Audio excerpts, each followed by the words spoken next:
Coming up on UT10 News, the Independent Collegian's financial struggle, how the paper is making ends meet. And a local community came together to help kids who are battling cancer. Plus, Nick Rogoff was at the ballpark this weekend, where the Rockets were back in action against the Eastern Michigan Eagles. Your news in 10 minutes starts now.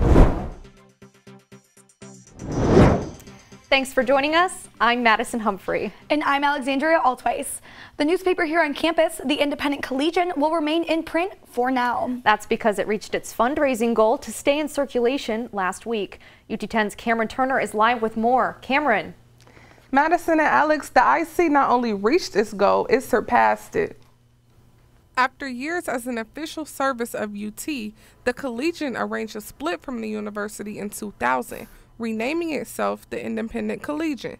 It is now legally and financially independent. On April 4th, the IC went public about its current financial issues resulting from lack of ad revenue. It already made a budget cut for the year and recently launched a fundraising campaign for the first time. Our goal was $1,500, and it's crazy because within our last 10 days we exceeded the goal and reached up to $2,010. The IC says it received a lot of support from the Toledo community. Although its funds are set for now, a lot of sacrifices will be made for it to continue on. The paper plans to hold another fundraiser when this money runs out. Next year, it will print bi-weekly to reduce the cost, and all journalists will work without pay. Alex? Thanks, Cam. UT's transit services and TARDA are partnering to make getting around town a little easier for students. Starting in June, students, faculty, and staff will be able to use their Rocket Card to ride TARDA for free. The buses will follow the same routes as the current shuttles, with new stops being added. UT's Board of Trustees hopes this will help students better navigate the community. I think it will be advantageous for me because all I need to do is show my school ID and get on the bus for free, and it takes me to wherever I want to go. Trustees also say the new alliance will save UT $2 million in bus repairs. And according to the St. Baldrick's Foundation, a child is diagnosed with cancer every 2 minutes in the U.S. That's why hair was flying in Monroe this weekend as volunteers shaved their heads to raise money for pediatric cancer research. It was a day of shaving heads in solidarity. 3 years ago when I was a sophomore, my friend Ashley passed from stomach cancer. Each volunteer going bald for the cause. I have an uncle that's going through chemotherapy right now, and as my college career comes to an end, I figured my hair was long enough to donate, and I figured what better time to do it and help out kids who have lost their hair. Nearly 30 shavees received pledges to get buzzed, with all proceeds going to St. Baldrick's, the largest private funder of childhood cancer research. While going bald may be a big adjustment, they say it's the least they can do for children battling cancer. Hair grows back. I think it's empowering, and it helps kids. It's just hair, you know. I mean, beauty, I think, comes from the inside of someone's soul. Monroe's Shave for the Brave raised more than $15,000 for childhood cancer research. Really nice to see people making an impact. As the semester winds down, UT is making sure students are taking care of their health. That's right, Alex. UT10's Joshua Blount stopped by last week's wellness fair to see what steps are being taken to ensure their well-being. Students took a step back from the college life to learn how to stay healthy and stress-free.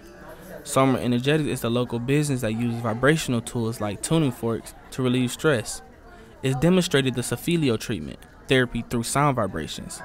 Students also had the chance to learn about their body fat percentage. We're trying to expand people's notion of what wellness is, but also we're getting close to finals and people are stressed out, so really this helps with people's self-care and taking care of themselves before finals. The event was held in 2 rooms. In the first room, students were able to get a free massage, and in the second, a healthy beverage. UT partnered with the Juice House to provide a fresh, nutritious drink. I learned about the lotus plant, which I didn't know about it, and there's so many different types of teas, and they really focus on teas, and I do love teas. Students who attended the event left with more knowledge about resources on campus that they didn't know about before. I'm Joshua Blount for UT10 News. Thanks, Josh.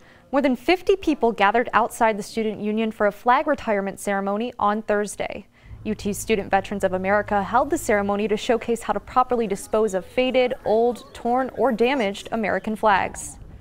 These colors Usually we do this in the fall. We switched it up this year and did it in the spring in lieu of Memorial Day before all the students get out of school and recess for the summer, and really just giving the flag one more final salute.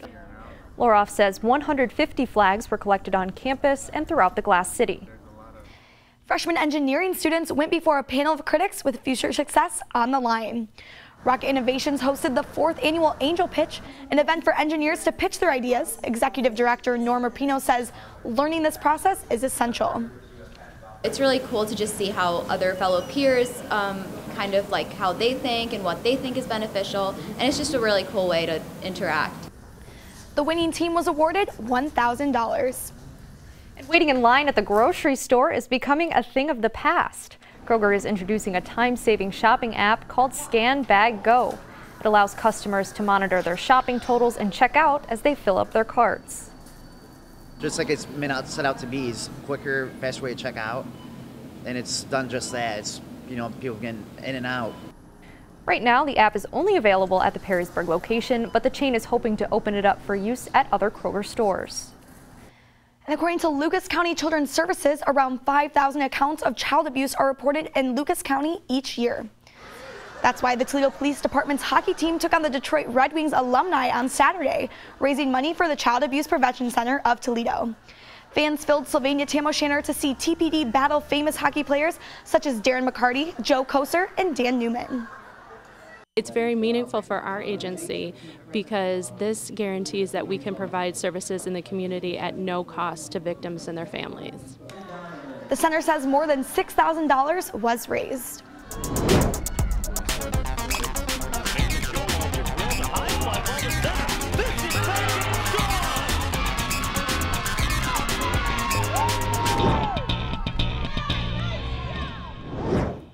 I'm Nick Rogoff, and this is your UT10 Sports Report.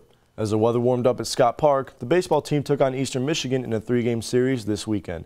But first, the men's tennis team went head-to-head against the Binghamton Bearcats to wrap up their regular season. The Rockets started off strong in doubles play, winning 2 of 3 matches, as Vince Anzalone and Reed Teetsworth led the way with a strong offensive attack. On to singles play, Anzalone carried the momentum into his matchup, winning in 2 straight sets. Juan Carranza led his racket do the talking as he defeated Josh Druger in 3 sets. Despite a strong performance, the Rockets fell to the Bearcats 4-3. The team wrapped up its regular season with a hard loss against Western Michigan on Saturday. To the Diamond, after winning the first game on Friday, the baseball team tried to keep the bats going over the weekend against Eastern Michigan. Game 2 picked up on Saturday as the Eagles jumped to an early 3-0 lead in the first inning, courtesy of Colton Schenker's home run. Eastern kept the pressure on in the 6th as Nick Jones smacked a single to left field and drove in 2 more runs. To the bottom of the 6th, the Rockets would look to answer as Corey Tipton drove in 2 runs with a triple to left center. Toledo's Zach Schwarzenberger drove in the Rockets' 3rd run of the game, but it wasn't enough as the Eagles won 6-3. On Sunday, the Rockets looked to rebound and win the weekend series against the Eagles. The Eagles struck first with an RBI ground out in the top of the 1st. To the 4th, the Eagles added to their lead with the sac fly from Devin Hager. Eagles up 3-1. Zach Schwarzenberger slides across home plate to bring the Rockets within 2 later in the inning. To the 8th, Chris Myers doubled to right center, driving in another run, putting the Rockets up 8-5. They'd go on to win 9-5. I like the way we competed today.